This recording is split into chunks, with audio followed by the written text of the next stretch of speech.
était au chômage et on ne trouvait pas à se loger à Paris, les loyers étaient trop élevés. On a regardé le prix des loyers dans différentes villes en Europe, on a trouvé que c'était pas cher à Berlin, donc on s'est dit qu'on allait y rester 3 mois. Et voilà, ça fait 5 ans. Et on a créé la société à Paris, même si on n'y habitait pas, parce qu'à l'époque Pierre habitait lui à Londres. Mais on a créé ça à Paris parce que le statut de SAS en France est extrêmement pratique pour des jeunes qui créent leur agence. À salaire équivalent, on a une qualité de vie bien supérieure à Berlin, ça c'est sûr. Nos employés, quand ils sont arrivés à Berlin, n'étaient pas forcément bien anglais. Mais on est obligé de le devenir quand on reste à Berlin parce que l'anglais est la langue de référence pour le travail. Tous nos contacts proches à Berlin sont invités à des conférences aux 4 coins du monde en permanence. Ça, c'est quelque chose qu'on ne retrouve absolument pas à Paris. Paris, c'est une ville qui tourne beaucoup en rond et qui a beaucoup de mal à regarder vers l'extérieur.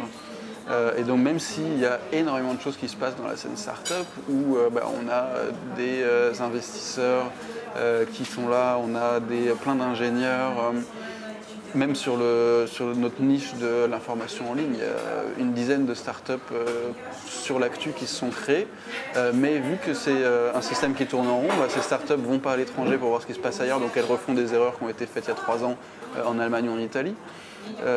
Ils ne voyagent pas, donc ils ne sont pas capables d'étendre leur base d'utilisateurs à l'étranger. Ils restent uniquement francophones, alors que la francophonie, c'est un tout petit marché. L'Europe et le web rendent possible de créer des sociétés à distance. Par contre, les États-nations continuent à rendre impossible la gestion sur le long terme. C'est des casse-têtes juridiques qui sont sans fin. Et aujourd'hui, on dépense à peu près plus de 5% de notre chiffre d'affaires en avocats et en comptables. La solution est très simple, il faut que la Commission européenne pousse pour terminer le marché unique avec la possibilité d'avoir une caisse de chômage européenne, une caisse maladie européenne, une caisse retraite européenne, une harmonisation de la TVA, ça c'est en cours, et que les États-nations arrêtent de bloquer derrière. Tant que ça restera impossible de créer une start-up européenne, on ne fera pas le poids par rapport aux États-Unis. Nous on l'a fait au quotidien, l'Europe, nous la génération EasyJet, on l'appelle comme on veut, mais le fait qu'il y ait des centaines de milliers de Français qui habitent à Londres, à Berlin ou n'importe où, ça c'est une réalité.